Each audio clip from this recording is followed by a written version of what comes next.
You're listening to the Vox Media Podcast Network. This is What the Heck with Mike Heck on MMAfighting.com. Now, here is your host, Mike Heck. What the heck? Well, hello there, everybody. Welcome to a brand new edition of What the Heck on MMAfighting.com. I am Mike Heck. Welcome to the show. There's a lot going on, as always, in our great sport. We're coming off of UFC Vegas 11, which we covered in depth on our post-fight show. On to the next one, and on Between the Links, you can go back and check those out. We'll also touch on that event this week on the show, but one thing I do want to make mention of, because people have been asking me left and right, it's been constant over the last 3 or 4 days. Everyone is wondering if Colby Covington will be on the show this week. Of course, I tried to make that happen because obviously there are a lot of questions that need to be answered after Saturday night, and it's no secret. Colby and I have a great professional relationship. I probably interviewed him more than anybody else in the industry over the past 4 years or so. So I tried. He will not be on the show this week, but if he is ready to talk, we'll get him on here, and we're certainly not going to shy away from anything that happens should he be on. But just the divisiveness just continues. It's kind of sad. It's frustrating, and there are a lot of people talking about it, and they should, absolutely should. We've talked about it on Between the Links as well. It's just 2020 just kind of sucks. Let's just be honest. But what doesn't suck? UFC 253 is coming up on Saturday night. Switching gears a little bit, we got our man Jose Youngs on Fight Island. So many videos, so many scrums, so many chats with the fighters on that card. In fact, Jose got an exclusive interview with all the city kickboxing fighters who are going to be competing on Saturday night, including the middleweight champ, Israel Adesanya, Kai Kara France, Brad Riddell, Shane Young. He got to sit down with all 4 of those guys at the same time. It's great stuff. So you can check that out on MMAfighting.com and on our YouTube page. So because there's so much going on, shorter guest list this week. We'll put a bow on UFC Vegas 11, and we'll turn the page to UFC 253. So let's run down the lineup and get to our first guest. Wrapping us up this week, our old friend, Jose Shorty Torres, multiple-time guest on the A-Side live chat. Big fight coming up later on today, as a matter of fact, in a matter of hours as you're seeing this, against Sean Santella at Brave FC 42. It's part of the flyweight title tourney to crown an inaugural champion. And since there was no A-Side this week, we got Shorty on this show a few hours after he successfully made weight for his fight later on today. Randy Costa got an impressive win last weekend at UFC Vegas 11. He knocked out Journey Newson in under a minute. Got his first performance bonus to boot, so we'll check in with the Zohan coming up a little bit later. But first, another big winner from this past Saturday night. She got her first UFC finish, her first finish in over 6 years, as a matter of fact. Jessica-Rose Clark back in the winning ways. She defeated Sarah Alpar. She looked phenomenal. There was another Chris Taglioni sighting, and it's just been an interesting road for Chris Taglioni and a very interesting road for Jess. I really enjoyed this conversation, so here she is right now, kicking off this week's episode of What the Heck. All right, we have Jessica-Rose Clark joining the show, coming off a 3rd-round finish of Sarah Alpar. Kind of a bizarre ending to the fight with the referee controversy, but needless to say, absolutely outstanding performance from Jessie. Jess, who joins the show for the first time. How are you? I'm good. How are you? I'm doing great. So Saturday night, you got your hand raised, and I actually did the math today. It had been 979 days since that last happened for you. 979 days. Oh, sugar. 979 days since the Page Van Zandt. What goes through your mind when you hear that number? I mean, I knew it'd been a long time. I think it's still like, yeah, I knew I had it once since February 2018, but that seems like a much longer when you say it like that. Yeah, I didn't mean to. I just thought it was kind of outstanding, and a weight must have been lifted off your shoulders more than anything. I mean, yeah, I guess, but I'd only lost twice, you know? That's like true. It's not like I was fighting consistently in that time, but it definitely feels like it's been forever, obviously, because I was injured. Like I lost and then I got injured, was out for almost a year and then lost again and then had to wait almost a full year to fight again. So it actually makes sense now that you say it was that long, you know?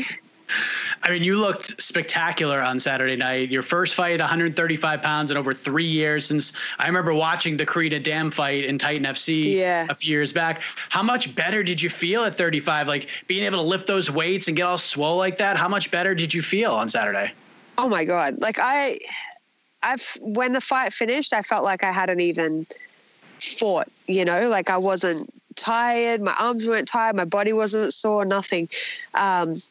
And I really think that's because I only cut 2 pounds. Whereas when I was going to 125, I was trying to cut 15, 16, 17 pounds and then wondering why I felt so terrible every time I fought, you know? So I definitely think I've found my winning recipe. I could still put on a little more muscle. I could get a little bit bigger. Like I'm still a little baby bantamweight, but, yeah, I'm definitely much, much, much happier. Like I felt so much more healthy. I felt so much more energetic and just like my brain was there, which was really nice because I haven't felt that switched on and that aware in a long time. Sarah, throughout her career, she's been known to kind of be a slow starter. She works for the takedowns, and if it doesn't work, a lot of times she'll just take the L on the scorecards for that round and then just come back better in the second round. And you negated all of that throughout the entirety of the fight. How confident were you heading into that second round, knowing you were able to, I guess, thwart her strengths and take that round in all 3 judges' scorecards?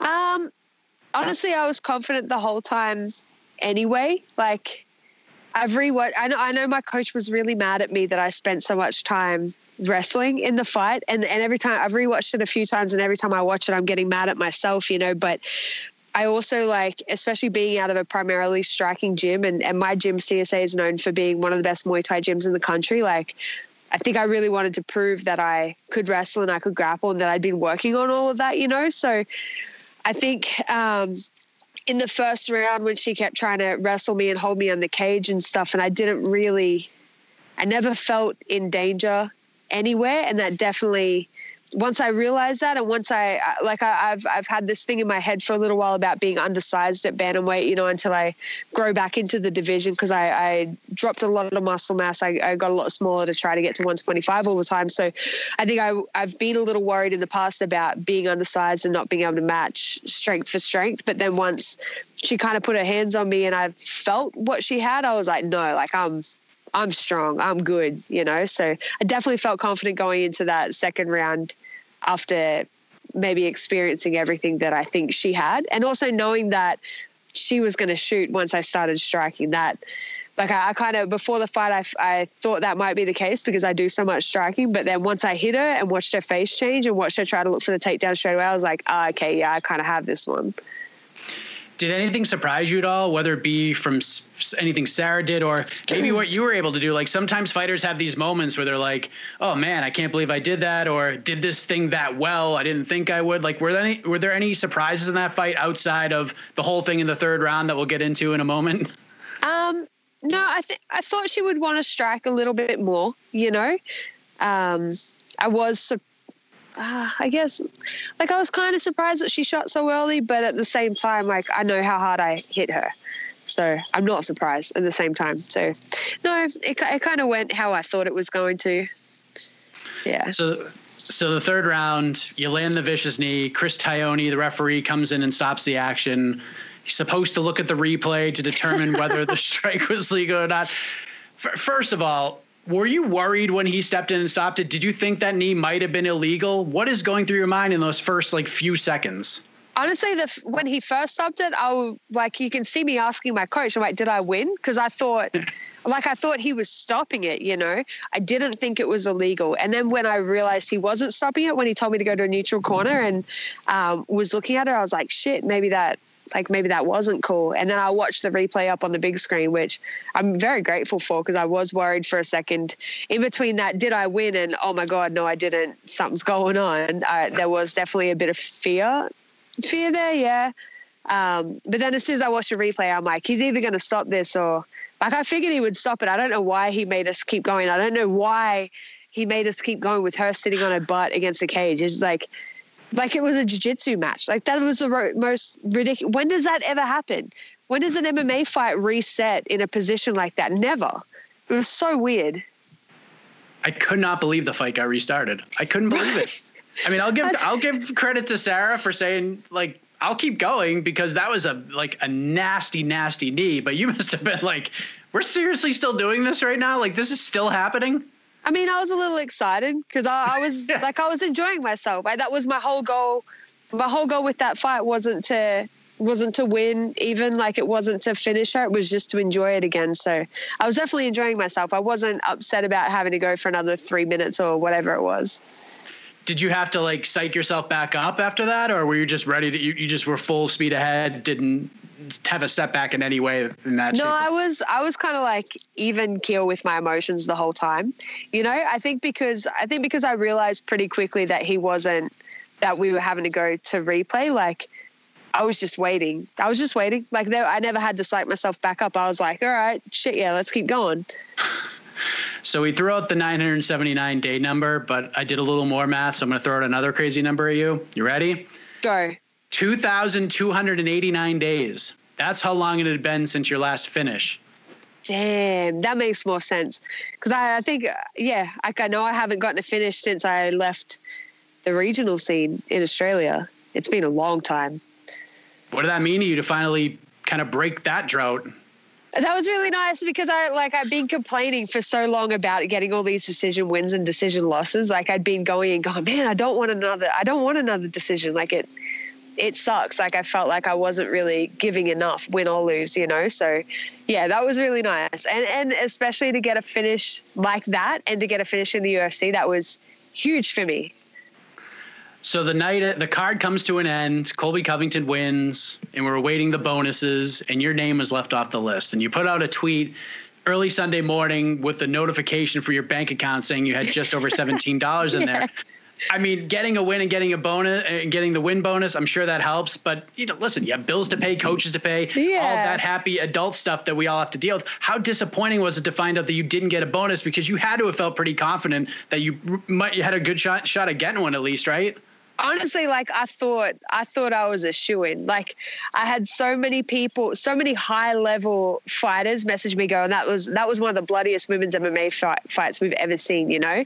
And the elbows I was throwing and the technique that I was showing, like I thought for sure I was getting it. And I kind of, like I was bummed out. Like I'd already kind of made plans. I was like, man, if I got a bonus, like that would help so much, because being injured last year and then losing, like I think I made $16,000 for the entire year, plus had a ton of medical bills to pay. So it was like getting a bonus, especially after the year is almost over now, would have been amazing. I thought I maybe should have got it over Kazma or whatever his name is, you know, because I'm like, he got a 17-second knockout. Like, yeah, that's cool, but they didn't fight, right? He threw one punch and finished him. And I'm like, come on, man. Like I actually fought for 14 and a half minutes, you know, like, but whatever, it's cool. It was a little more, I think that feeling of like, oh, maybe I got one this time, kind of is giving me a little more drive right now, you know, like seeing what I could do and then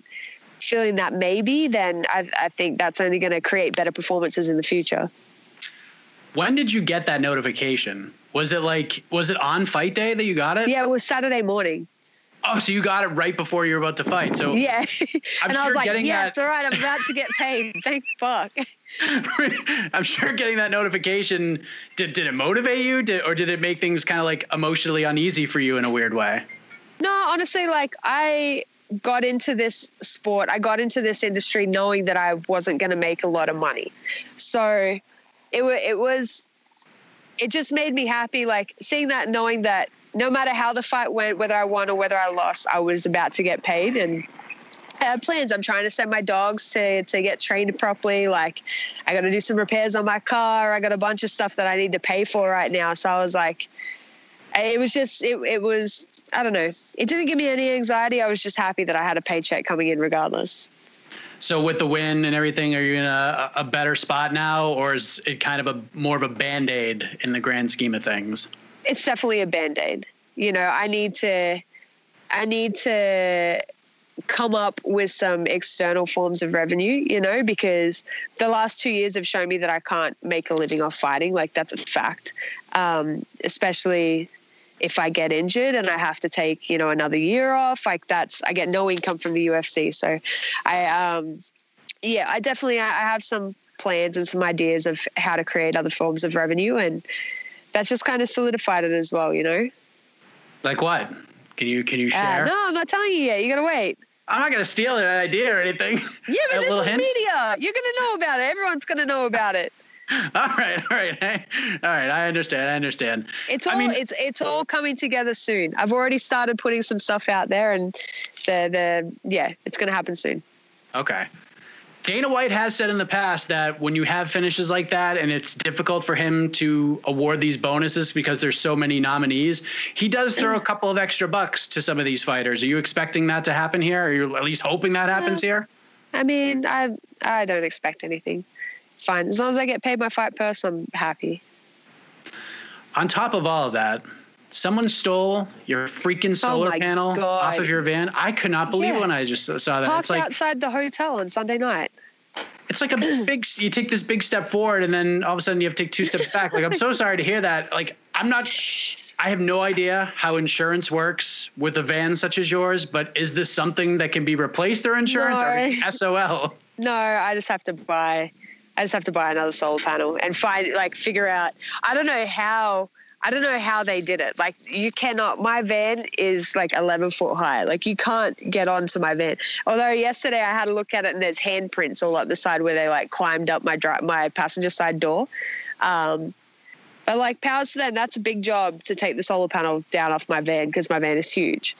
But yeah, no, I just have to buy a new one and find a better way to secure it. How much do one of those cost? That one was like $500. I thought it was gonna be much more than that. Still $500. No, it's still $500. And I bought the thin ones, so now I got to buy the thicker ones, which are a bit more expensive because they're a bit heavier. And I'm like, if it's heavier and my van's so tall, maybe that'll stop people from wanting to steal them. That is so wild. I know. I couldn't believe it. Like, I had to laugh about it because I'm like, this is so ridiculous. And they like cut my wiring really nicely, disconnected it, like. I mean, they took care of everything else, so I'm grateful for that. They didn't destroy my whole setup. I would have been upset if they destroyed everything, but they just cut all the wiring and disconnected the plugs and went off with my solar panel. Because you have one of those vans that, like, if things go down, you're ready, right? Yeah. yeah, for real. So this happened at the hotel? So not at the fight hotel, at the hotel that I stayed at on Sunday night, which I always stay at too. It's like my Vegas hotel, but. Are there cameras there? No. Because my van is so big, I can't park it right in front. I had to park it in the corner of the parking lot. Yeah. Anything, have the police are there any leads here, or do you just expect? No, I didn't report it. Like I saw it as I was on my way to the dentist, and then I drove straight to San Diego from the dentist. So it's whatever. You know, if someone went to all that trouble, they can have it. Everything happens for a reason. There's obviously a reason someone stole my solar panel. They must have needed it more than I do. Some of the fans reacted harshly to you putting out this information. Some fighters choose to ignore these comments. You, on the other hand, you don't ignore them. You put them on blast from time to time. Yeah, I think they're funny. People are so ridiculous. It's like they think that because you're not going to have any face-to-face interaction with me, you can just say whatever the fuck you want. But I like to hold people as accountable for their words and actions as much as I can. How many times do you get asked out for dates and stuff on social media? Because I feel like you retweet those all the time. Yeah, I get a lot more in my messages. It's kind of, some of them are funny, some of them are creepy. I have a group chat with some of my girlfriends that they all get sent to. We all have a good laugh about it. But usually I get the ones I'm not a creep or I'm not a weirdo, but can I take you out to lunch? And I'm like, you sound like a weirdo just by saying that. You sound creepy by saying, I swear. It's like, where do you live? I'm not a murderer, I promise. So ridiculous. What's the weirdest one you got?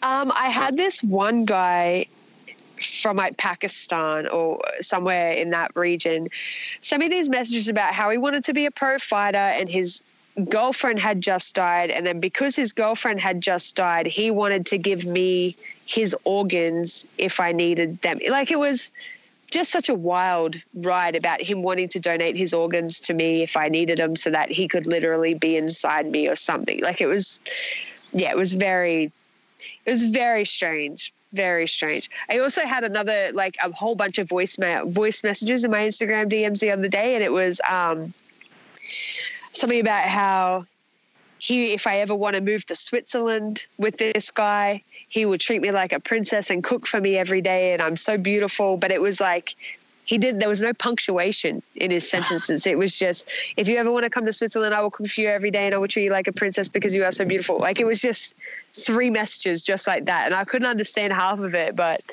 yeah, I get weird stuff. I don't understand people at all.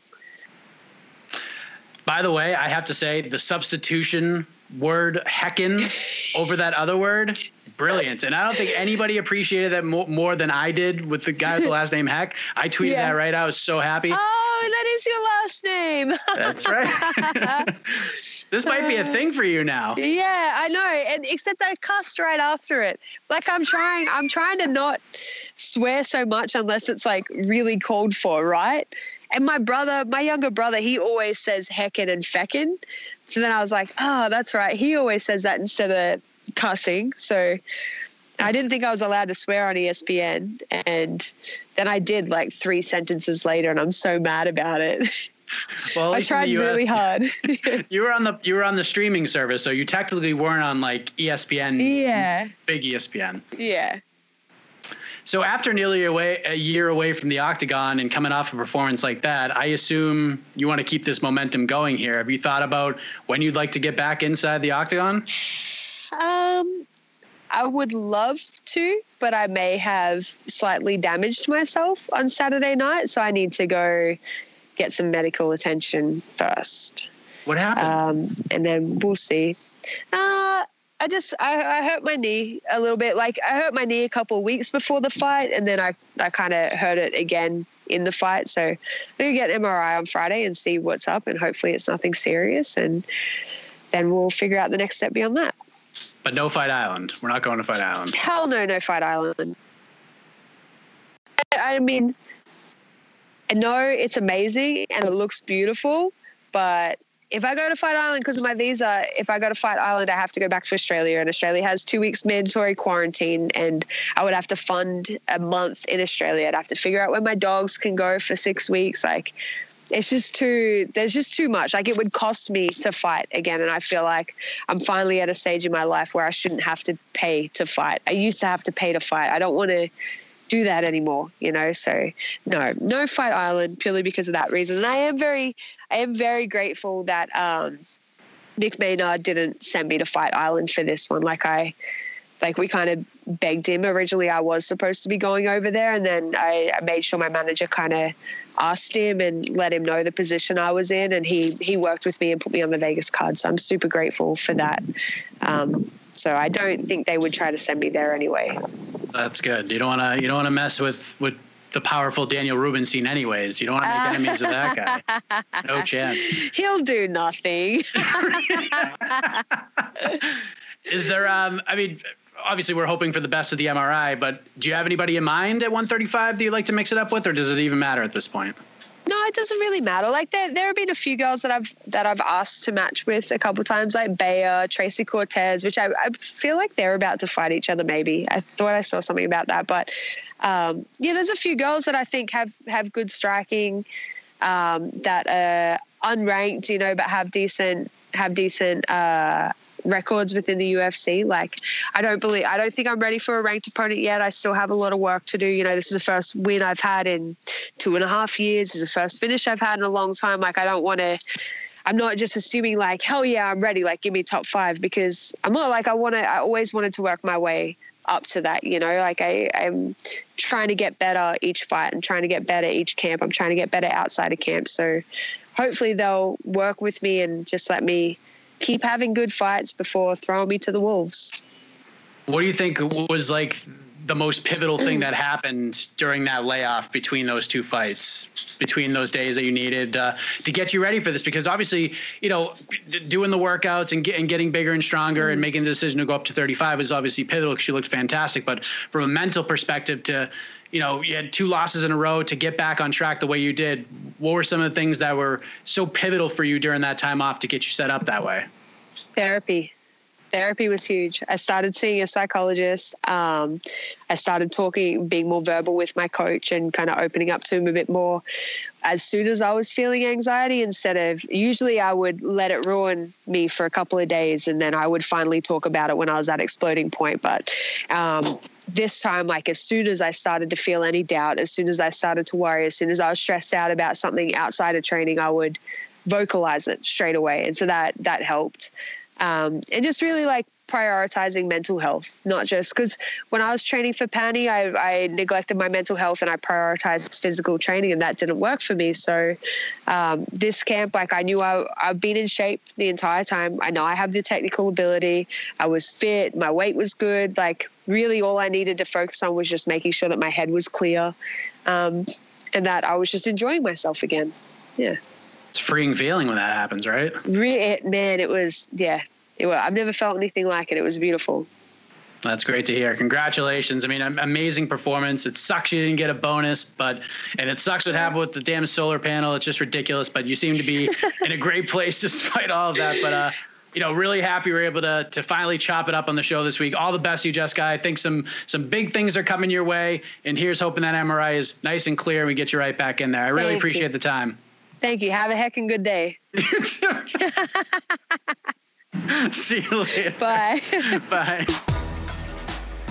Jessica-Rose Clark joining the show for the first time. Congratulations to her on a big win. Hopefully some good news is coming her way on top of the win and the win bonus. Hopefully the MRI is clear and she can get back after it sooner rather than later, get that bank account where she needs it to be, and get a new solar panel for her van. Just such a crazy story. But we move ahead to our next guest. Another big winner from this past Saturday night. Picked up his second consecutive first-round finish. This time, it was over Journey Newson in Las Vegas. Let's check in with Randy Costa. All right, we have one of the big winners from this past Saturday night's event in Las Vegas. After nearly a year out of action, Randy Costa returns to the octagon in a huge way, knocks out Journey Newson in just 41 seconds, got himself his first UFC performance bonus to boot. Happy to be joined by the Zohan right now. Randy, how are you, man? Man, I couldn't be better. Life is pretty good right now, man. How are you doing? I'm doing great. It's been a minute since we've had the chance to chat in this kind of a forum, but man, oh man, it was worth the wait to get back in the octagon. What a phenomenal performance. How does it all feel a few days later, man? Man, it's been too long, man. I haven't fought, since October. I've been dying to get back in there. I went through an entire fight camp, 2 fight camps in the last year. And it was just nice to see everything pay off tenfold, man. It couldn't have went better. That knockout was it was like a splitting image of the one you had a couple of years ago. Like those who follow the New England regional scene remember your knockout of Kenny Lewis fondly back in August 2018 for Cage Titans. I mean, you've had some changes in your life that we'll get into momentarily, but that was as deja vu as a finish as I can remember, was it not? It was the only thing that was different is the switch in stances. When I knocked out Kenny, I was right-handed, right-hand high kick. When I knocked out Journey, I was left-hand high kick. What's funny is I was talking to one of the Cage Titans commentators and a good friend of mine, Richie Santiago, the night before the fight. And I was like, man, I'm telling you, I said, he commented on my weigh-in pitch. I was like, it's foreshadowing of Kenny Lewis. I was like, I'm gonna win that same way. And I did the exact same thing. I saw it. That wasn't like a super complex combination. It's just I'm so tricky and creative. The entire 40 seconds leading up to that point, I was setting that up. Like that wasn't an accident. It was fucking awesome. So do you just kind of wait for a certain movement from him to know that it's there? So you were throwing and you were being patient at the same time, but were you just waiting for him to move a certain way before you did that? Yeah. So I'll walk you through it. So throughout that whole initially leading to, I think I'm a pretty unique style striker. I'm extremely analytical when I'm in there. I'm reading exactly what's going on. I came out right-handed. I was throwing a million feints and kept moving my head in different ways and my shoulders in different ways. I was getting a read on my opponent. I saw everything. I kept feinting with that jab. So when I was feinting with that jab, I noticed that he kept biting hard with that right hand. So I just kept throwing and showing that jab. When he took that hard step to my right-hand side and I kind of chased him, I made that subtle stance switch. He didn't notice that I switched my hand. So when I throw my left hand out again, he's reaching for it as if it's a jab. And I was able to slip my head out that side and then wrap my shin around that left hand. I was setting that up. I wasn't chasing that, but that's what presented itself to me. I was analyzing exactly what his movements were. I was getting a read on him, and as soon as I saw that opening, capitalized right away. I'm not surprised that I landed that shot. That's a pretty common shot that I land.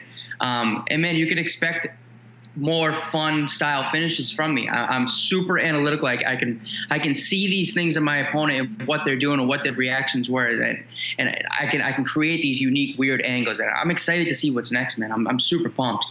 You made me look kind of foolish, Randy, if we're being honest, because we did our event preview show on Friday, and we always talk about like the big fights, and then we all pick like an under the radar fight. And I said you and Journey was going to be my under the radar fight. I thought you guys were going to have a fight of the night, kind of a battle, just because of the stylistic matchup.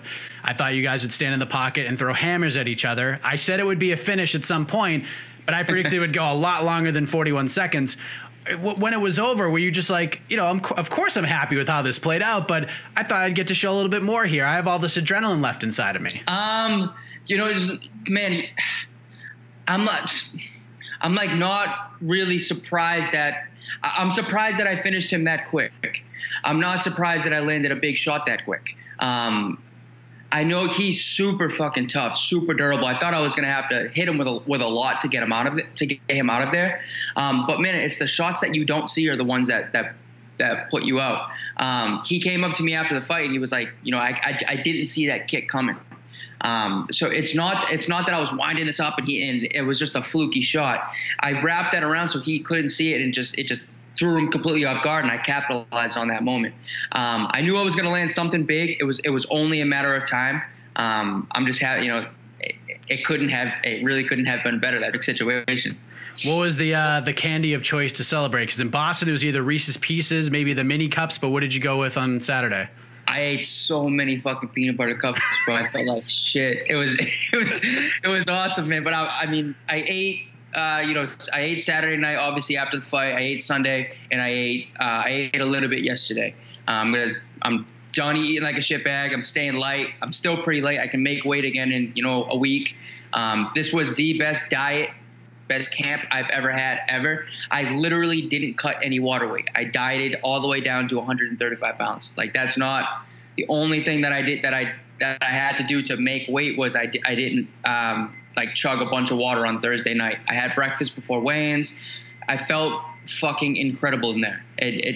Every single thing about this fight, this camp, the preparation, my mindset, every single thing about it went exactly according to plan. It could not have went better. I was going to ask you about the weight, because I remember after the Boston fight, you said you were going to go to Mexico and you're going to come back as a middleweight. So I just want to make sure. Dude, so now that I made weight and I showed performance, all that, I can really kind of get into, how much I actually weighed. So I had a fight canceled back in March. I had an 8-week fight camp, and the fight got canceled about 10 days prior. I dieted from about 165 to 147 when the fight got canceled. And then I went to a lockdown. Bro, during that quarantine, I got up to 183 pounds. Mike, I'm a 135 pounder. I got to 183 fucking pounds. When I stepped on that scale and I saw 183, I almost cried. I almost just called it quits. I fucking lost it. And then I just went super disciplined. I did the entire thing on my own, the entire diet on my own, everything. I dieted from 183, which I was in about May. I was 168 when I signed the contract for this fight. And then I did about 7 weeks of hard dieting from 168 to, I walked into fight week at 142. And then I cut like those last couple pounds throughout the week. So I did that entire thing on my own. every single thing went exactly according to plan. Was that the most you've ever weighed? I've never been that fat ever. It was fucking disgusting. I was like, man, I'm going to bed, dude. I'm sleeping. So normally I set the thermostat for like 68, 69 when I'm going to bed. And dude, I'm waking up in the middle of the night in fucking sweat. I'm like, is it like 100 in here? And I had to set the thermostat to like fucking 61 degrees because I was just sweating. I was just so fucking fat, gassed out, walking up the stairs. It was fucking awesome, Mike. But it was disgusting. But yeah, man, I did, I cut all that out. I dieted all the way down. It was just nice to see all the hard work pay off tenfold, and it was completely worth it. I'm not going to bubble up that heavy again. Absolutely not. I'll probably bubble up to like probably 158-ish, something like that. I'm about 151 right now. 3 days post-fight. So I'll probably hover around here for a little while. And then just, so that'll make it that much easier when it's time to fight again, But yeah, I was a fat piece of shit for sure. That's interesting, because I do want to go back a little ways when this whole pandemic thing was starting to really make its mark around the world, because you were, the Columbus card, you're supposed to fight Martin Day. Obviously that was canceled. And then the UFC was starting to put these fights together and rebooking a lot of these matchups. And I had asked you specifically if you were interested in fighting during this crazy time. If the UFC had come to you to rebook that fight, would you take it? And you were just like, hell no. Like, unless things changed in a big way, you had no interest in fighting. And it seemed like weeks later, you were off to Florida getting that golden brown tan. When did things change for you in that aspect? Like, did you just need to see how things would play out? Was it stepping on the scale and seeing that you were 183 pounds? Like, what was the change there? It definitely didn't have anything to do with the scale or what I was doing, when the fight got canceled or anything like that. So with this coronavirus thing, we have a lot more knowledge today than we did in March, April, May, right? So when the UFC started running shows again, I wasn't worried for myself getting sick. I was worried about how contagious this thing actually was, getting other people sick, this, that, the other thing. My answer today obviously is a lot like even if I didn't fight this last weekend, if you asked me would I want to fight during this time, my answer now is yes. My answer then was no. We didn't have as much knowledge then. We didn't know the severity or the lack thereof of this virus then. And I mean, now we're seeing the UFC, they've kind of set a precedent throughout the whole sporting world. They are taking care of the coronavirus, and they are going above and beyond with the testing and ensuring that everybody is safe. It'd be silly for me to use coronavirus as an excuse not to fight at this point. After seeing how well the UFC is taking care of it, but in the beginning when there's so many uncertainties and it almost seemed like the UFC was like trying to like find gray areas and rules so they could run fights, but that wasn't the case at all. But we know that now. We didn't know that then. The UFC is fucking killing it, man. I was blown away by how well. They treated us. They took care of, they made safety a priority throughout the whole fight week. They did a fantastic job, and I feel 100% comfortable with fighting a million times during the pandemic now. Just because of the knowledge that we have now and how well we see the UFC taking care of it. You chose to go to Florida, chose to train at ATT, and it seems to have been working out quite well for you. But why ATT out of all the potential gyms and landing spots you could have gone to? Yeah, well, one, Florida is like, it's a circus. No one really there really aren't any rules. So the gyms opened here before really any other gyms. So the quality and the quantity of training in Florida is much more than you're going to find, especially in an extremely liberal state like Massachusetts, who are facing, tons of restrictions. I guess I chose ATT because I'm really friendly with Charles Rosa, and he kind of bridged the gap between myself and ATT. He's always singing up and down about the gym, and obviously I see all these high-level guys there. So he bridged the gap. I gave it a try, and it ended up working out. Everyone was super cool to me. People went out of their way to help me out. I got, great work specifically for this camp with Marlon Moraes and Tony Gravely. They helped massively. If you look at like the build of Journey, you see Tony is the exact same build. He's a shorter guy, dense guy, really strong guy. So I got fantastic work. I'm telling you, man, everything with this camp went fantastic, from the diet to the mindset to the training camp to being near the beach during a fight camp, that definitely didn't suck either. You know, life is good, man. I'm in a good spot. Was it weird for you for a little while? Because, I mean, you've been with Joe Lozon for a long time. He's a mentor. He's your biggest advocate. And to travel all that way to ATT without him and work with new teammates and coaches, did it take some time to get used to? Yes and no.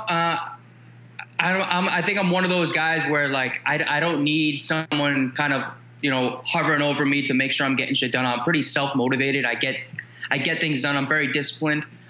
Joe knows that. So we talked every single day through a camp. I was sending him all my sparring videos, all that stuff. It wasn't really that weird. I mean, you know how I am. Like, I can talk to my shadow. You know, it's very easy for me to go and kind of navigate and kind of get comfortable with people. I'd like to think I'm a pretty likable person, and I'm very outgoing. I made friends with a lot of people right away, and they all made me feel super welcome. I had a good connection with Charles Rosa initially right from the beginning, right when I walked in the gym. So he kind of introduced me to a lot of people. It really wasn't that weird. I guess the only thing that was weird about it is, you know, the times I was doing sparring and I didn't have, you know, my coach, Joe Lozon and Greg, watching my sparring directly. But they, you know, we stayed in contact, we made it work, and it paid off. I think I had a pretty good formula throughout the whole camp, pretty good schedule throughout the whole camp, and we made everything work, and it really couldn't have gone better. So are you a full-time Floridian now? Like, is this going to be a normal thing? Are you taking residence in Florida now? Dude, it's gonna be really hard to not be so close to the beach. I fucking love the beach, man. I love the beach. I mean, you can tell. I go in there like I was fucking bronze in a cage, dude. It looked like I was fucking going to a Vogue shoot or something. I fucking did. My shorts were way too up high. I thought my tan lines looked ridiculous, but we're gonna work on that. We're gonna get that the next time. But man, I don't know. So Florida is obviously wide open. Massachusetts is not wide open. My plan is to get another fight, you know, pretty soon. The training circumstance in Massachusetts are not the same training circumstance are here in Florida. So if I were to guess, I'm going to do, you know, unless the world opens up literally right now, I'm probably going to not really have much of a choice but to do my next camp again up here. Ideally, I would like to go back to Massachusetts, like, you know, 2-3 weeks before the fight, so I can get into, you know, direct work with the guys who are going to corner me. But if not, it's not a massive deal. Obviously, we show that it worked this time. We have a good formula. We have it down, you know, pretty good. We have, you know, Joe, Greg, and I have great communications all within each other. We're all on the same page with everything. Everything's just working, man. And I fucking love the beach, dude. I love the beach. So do you have like your own place down there now? Yeah. So me and my girlfriend have we lease this place over here, man. It's fucking awesome. We're like a mile and a half, a mile from the beach. It's fucking great, dude. It's great. Just ride my bike to the beach. I get to do all my road work on the beach. It's fucking fantastic. Yeah, stay there, man. I woke up this morning. My kid is back. He's actually in school every single day where we're at in Massachusetts, which is crazy. Where are you, in like Western Mass or something? Yeah, we're in the Berkshires. Okay, yeah. But I woke up this morning. I'm getting ready to take him to school. It's frost. Yeah. Like the windows, both windows were frozen, so I had to start the car for 10 minutes before you could go. Yeah, all set, dude. It's like 85 here right now. After the interview, I'm gonna do one more and then I'm gonna go to the beach. It's fucking awesome, dude. I love it.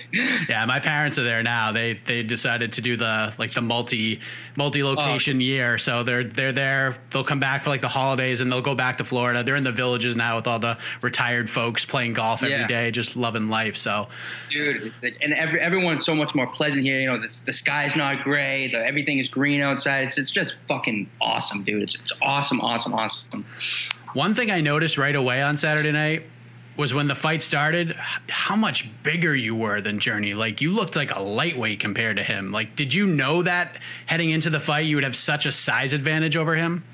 I know that I'm probably going to have a size advantage over probably most of the 135s. I'm probably in like the upper 25% of you know, of size of the size with the 35ers. I don't think they're. I'd even go as far as saying I'd probably be in the middle of the road of a 45er. I have a pretty big frame, especially for the class, and I carry my weight well. Journey was definitely even when I shook his hand, he was a strong kid. He has like these big, strong delts. He has like a nice physique. He has a good build to him. I knew that he would probably like punch pretty hard, punch harder than me. But I don't think they're gonna be a lot of guys that are gonna be like able to outmuscle me. I think, especially with the kind of build that I have, and obviously, your body, especially with like when you're moving bodies around, it's like a lever system, and I have these big long limbs, so it's going to be tough for guys to deal with that. Plus, my long limbs, plus the athleticism, plus the strength. I didn't think I would look that much bigger, but when I was watching the video, it was pretty evident that I was definitely the bigger frame, and I didn't walk in the cage that heavy either. I walked in literally like 7 pounds lighter than I normally do. I'm normally walking in the cage at like 56-ish. I walked in the cage about 47, 48. So I was much lighter this time. But I just carried my weight really well. I think 35 is the fucking perfect place to. Mike, I'm not lying to you. I could have made 125 pounds on Friday. Easy, like easy. I didn't cut a single pound of weight. I didn't cut not one single pound, not even a little bit. I could have made 125 pounds over. I'll never go down to 125 just because that's a different style of fighting. But 135, I think I'm going to be a lot bigger than most of the guys and be able to move my weight better, more efficient than most of the guys. You're not even near your athletic prime yet, so you're just going to get bigger and stronger. Yeah, man. This was.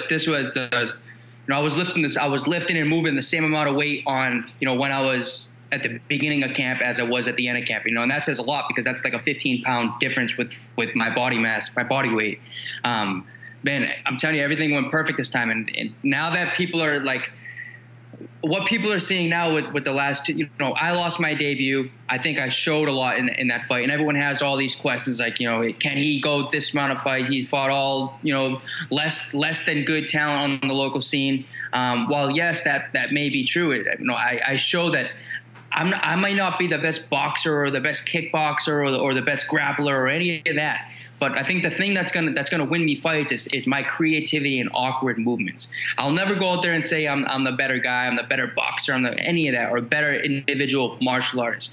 I think the thing that's gonna win me these fights and get me far in this game is my creativity in these unorthodox styles. I don't think many people, if not any, move the way that I do. You can see the way I move. It's extremely fucking weird, but it's very efficient.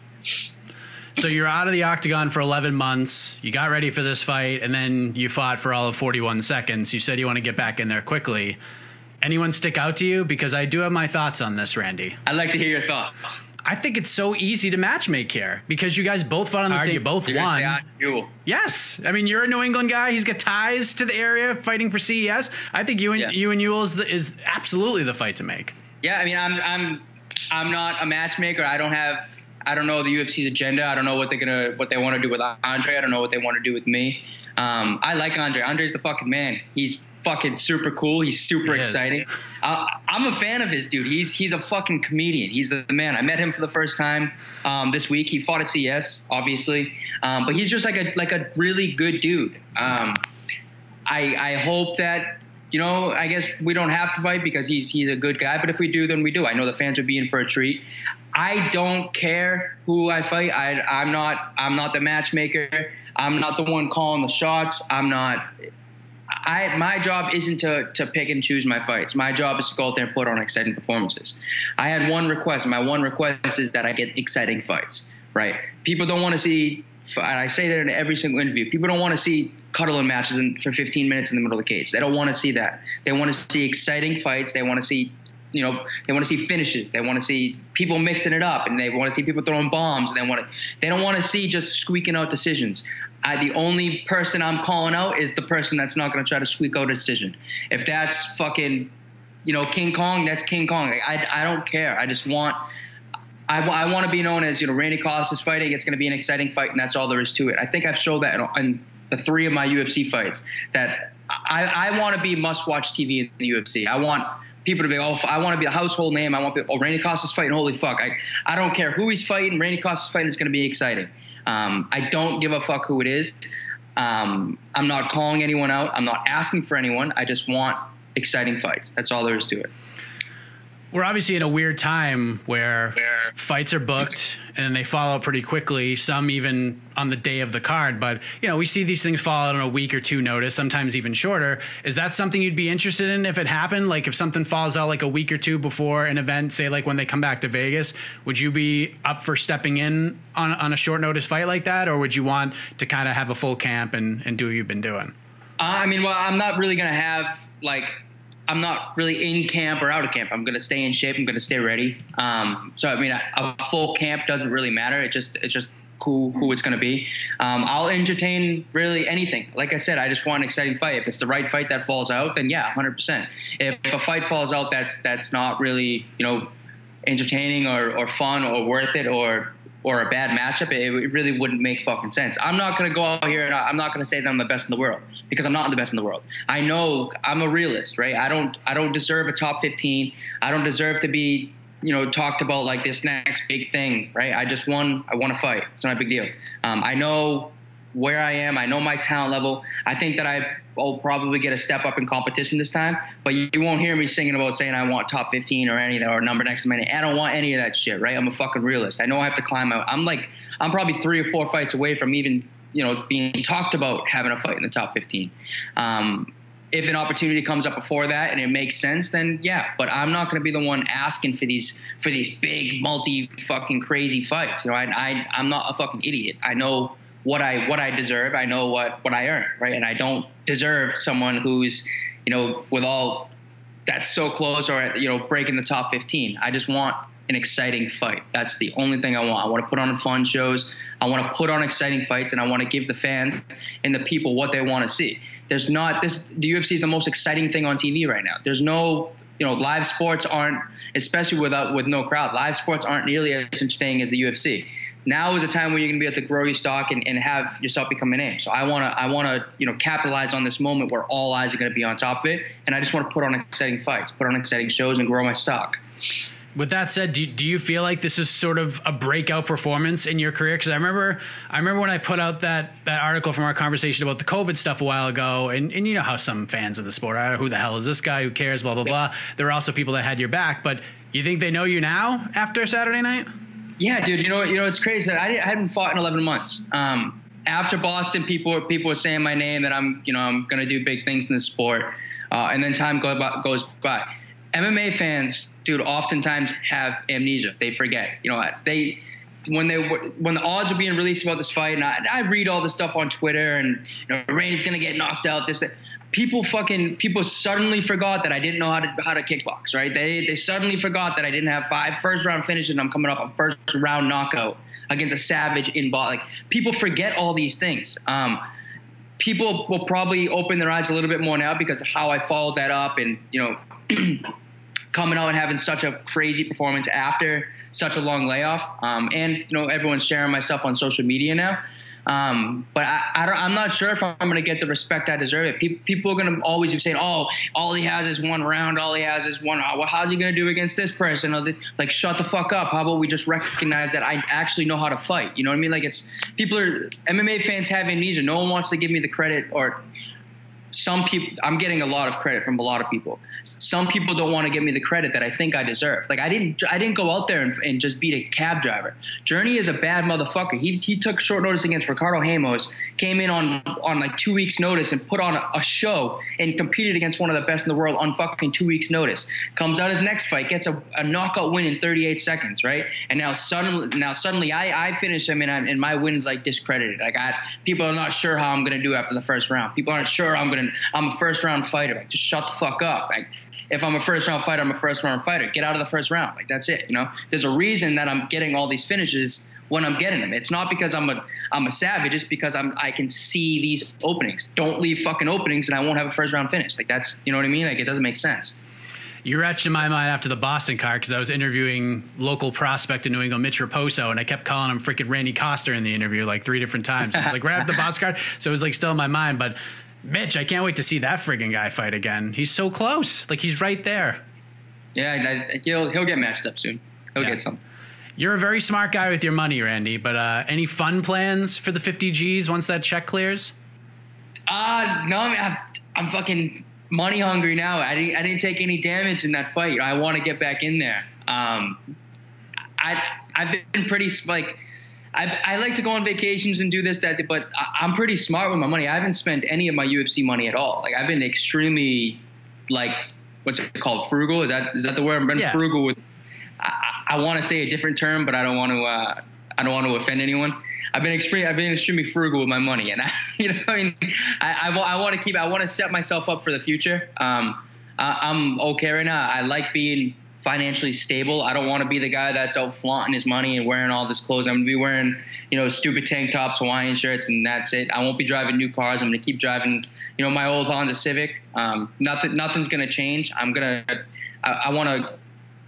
happy, but I'm not satisfied. There's still a lot that I need to do. This is just a checkpoint, and I was compensated, nicely for it, for all my hard work. I'm going to be smart with my money. I'm going to put it away. I'm going to invest. I want to build a foundation for the future and keep living the way that I'm living right now, because, man, life is so good, and I don't need materialistic things to be in a good spot. Well, it's nice to see you get one back for New England after the whole Mike Rodriguez thing. That was ridiculous. Fuck, huh? I'm glad that the UFC is taking care of Mike, though, because that was really bad. Even if Mike doesn't get that win, that check mark on his record, that's not the end of the world. I think it's pretty much universal that Mike Rodriguez won that fight. But it's just nice to see that the UFC as a company is taking care of the fighter, its employee, the right way, because obviously they have to pay Ed Herman his win money too, because he did win. But it's nice to see that they went out of their way to take care of the person that kind of got hosed out of the decision. It has been a minute since I chatted with the Zohan. Great statement-making win this past Saturday. And honestly, he could be a big problem in the future at 135 pounds with his size, the creativity he has in his striking game, obviously the analytical game that he talks about so often. And he's only going to get better as time goes on, which could be a very scary thing. So a little bit of breaking news to share. We have added one more addition to the lineup this week, and it will be the first undisputed UFC world champion to join the program, the featherweight champion of the world, Alexander Volkanovski. I've been told he has some things he wants to get off his chest, and we are happy to oblige such a request. So stay tuned for that conversation. But first, a friend of the site, multiple-time co-host of the A-Side Live Chat. I've been interviewing Jose Shorty Torres, like when we were both jumping on to the scene, me with the interviews and the MMA reporting game, him, heading into his professional debut. And since there was no A-Side this week, he's got a fight coming up in a matter of hours against Sean Santella, part of the Brave FC flyweight title tournament. Should be a great fight. Let's check in with Jose Shorty Torres right now. All right, we got Jose Shorty Torres on the show as he prepares for the Battle of the Shorties later on today, when this actually drops, about 6 hours actually, 2 p.m. Eastern, I believe the event kicks off. Brave FC 42 is going to take on Sean Shorty Santella, part of the inaugural flyweight title tournament. Shorty, how are you, man? You world traveler, you. Yeah, I'm great, man. I'm alive. It's been a year and 4 months since my last fight, so I'm happy I made weight, getting ready to fight tomorrow, and it's been an adventure. So I'm really, really happy to be here. Yeah, and talking about this layout that you had, I mean, you weighed in successfully a few hours ago as you record. It's complete. You hit the mark. I'm sure the great Lou Giordano is relieved, as are you. How does it feel to step back on the scale and see that number after all this time? Trust me, I'm surprised I made weight too. The crazy thing is it's been about a year and 4 months I made weight, and it's always a struggle. But with all these fights, whether I was supposed to fight in March and then in July and then August, and it was just kind of like COVID. Luckily for me, I stayed in shape the entire time. So I've accidentally followed the nutrition protocol where I'm, 15 to 20 pounds above my weight class. And by the time we got here, the weigh-ins were today, Wednesday. I made weight, championship weight, on Monday night. So by the time Monday night came, I was like, oh, I'm on weight. This is, I don't know what to do all day Tuesday. Well, let's just, maintain whatever, drink whatever we can just to get ready for Wednesday and handle whatever media obligations I have to do. And that's pretty much all we did Tuesday was every single interview, every single media obligation. And I just got to relax all day while everyone else was in the sauna, cutting weight, doing this, doing that. So it was very, very different for me to actually be on weight a day before and be as relaxed as I was. You're growing up before our eyes, Shorty. This is unbelievable. Is this going to be like a typical thing for you now? You just got to stay around so we don't have to do this? It won't be a hard weight cut anymore? I can't really say that. It's one of those things where I always tell myself in fight camp, I was like, man, it's really not that hard to stay low. And then when fight week happens, when I'm actually now cutting weight, I'm like, man, all this food looks amazing. I can't wait to go home and demolish this. Can't wait to go home and demolish that. So it's like, oh man, this is a really hard in between here. So, for me, I'm going to go home, enjoy myself for a week, enjoy time with my family, my friends, have a social life for once in my life. And after that, get back to it. And because you just never know, especially with COVID, especially with this tournament, everything happening right now. I don't know when the next fight will be. So I have to be ready and be prepared for that.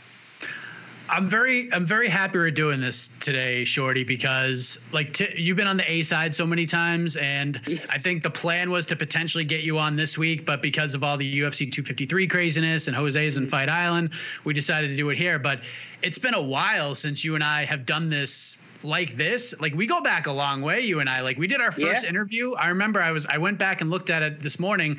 It was November 2015. It was before your pro debut at Titan FC 36. Wow. That was the event that got canceled a month later.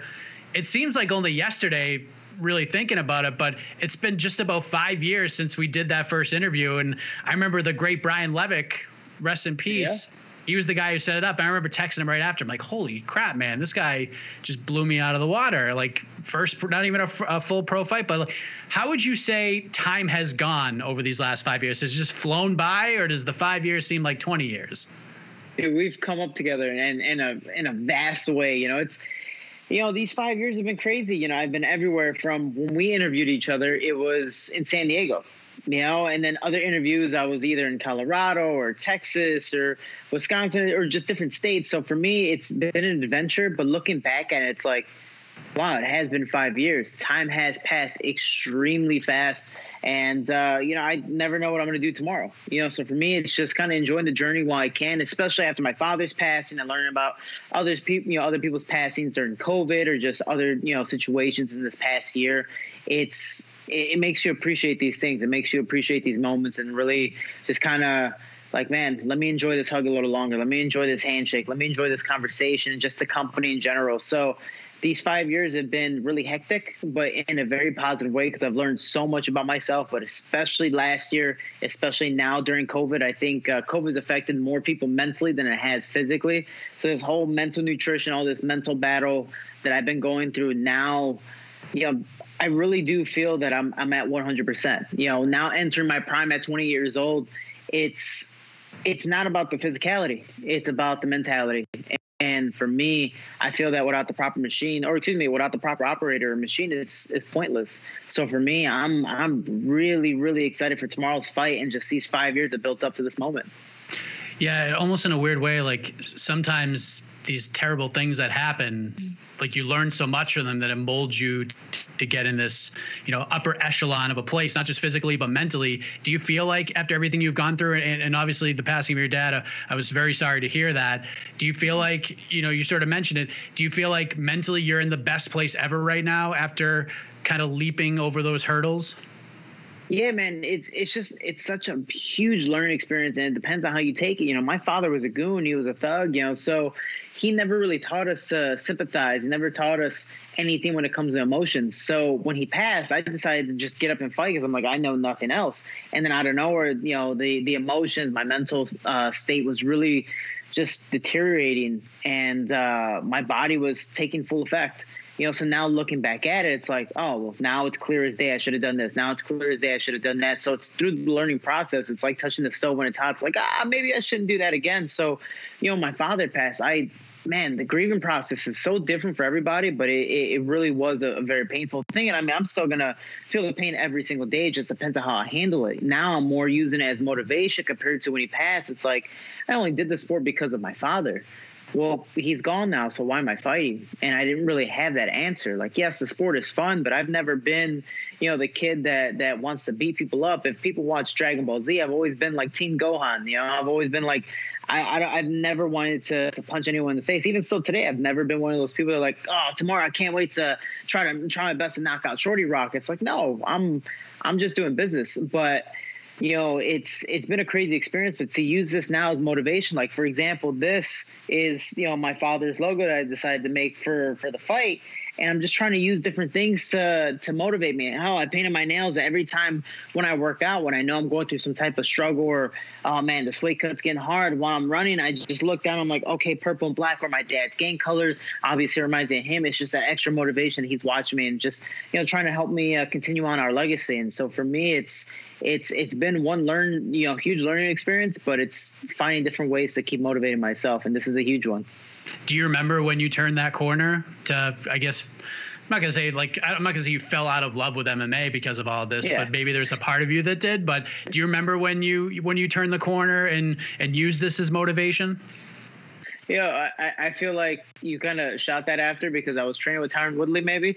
But he falling in and out of love with my MMA career. But it's crazy because it's. For me, I was training at ATT, and there's nothing wrong with the gym. But when you have such high-level guys, 100 plus athletes, and only 10 high-level coaches, you're going to get limited time, especially when you got Dustin Poirier, Amanda Nunes, Joanna, Mazar, and the list just goes on and on and on. So I'm always the sparring partner. And I'm learning from the guys, but I'm not learning from the coaches. And Dean was only that guy I worked with. So when he left, I was talking to ATT and they're like, yeah, you can train with both as long as Dean doesn't open up his own gym or sign with a competitor gym, you're all good. So I decided to work with Dean, back and forth. And then eventually ATT is like, hey, because of COVID too, we don't want anyone really traveling, spreading stuff. And then Dean's kind of doing his own thing. You have to choose. I was like, I'm going to choose Dean. Like, I love the gym, but I need someone to really hold my hand and tell me what to do. I'm only going to grow so much doing things myself as I've been doing since, I turned pro in 2015. So when I started working with Dean, I started to move in with him, and now I live with Dean, whether he likes it or not. And it's been Dean, Jillian Robertson, and whoever else Dean decides to bring in, whether for bodies or other people coming for camps. And just the environment was just completely different. I don't know if we all just kind of naturally came in sync, but, I've been training with Jillian for about 3 years because we're the same size, always moving, and I'm able to move with her.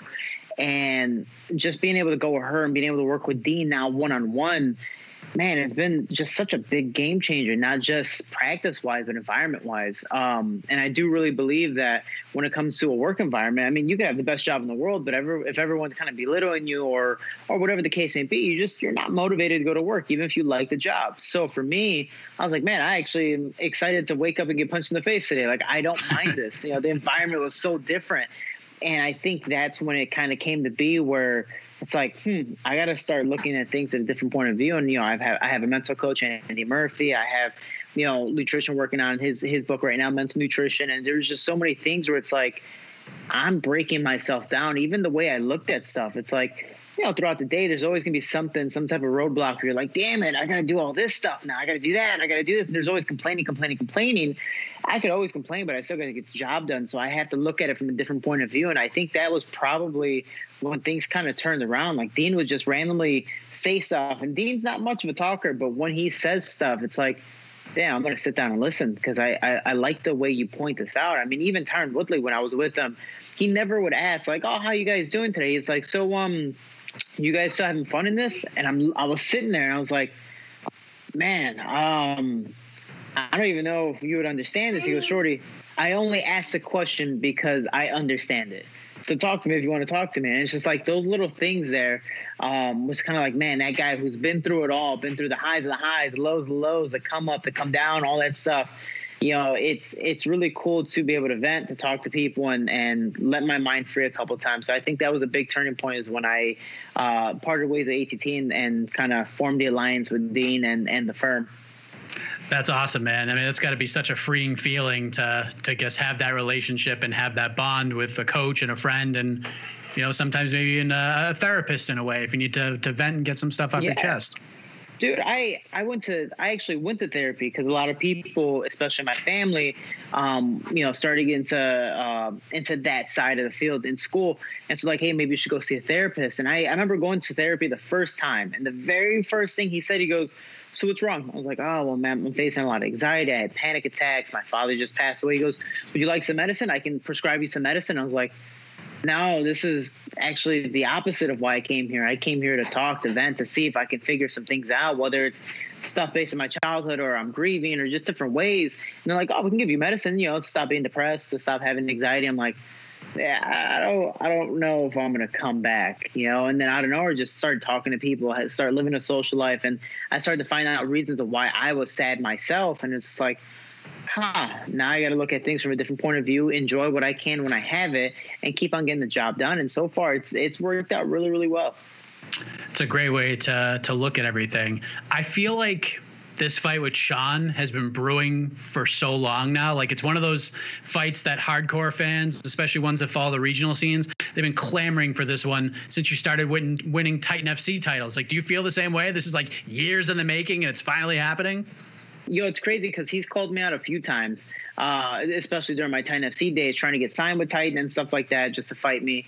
And then I believe it was either in 2016 or 2017, I would go up to Lewis's place in Jersey and would just train up there.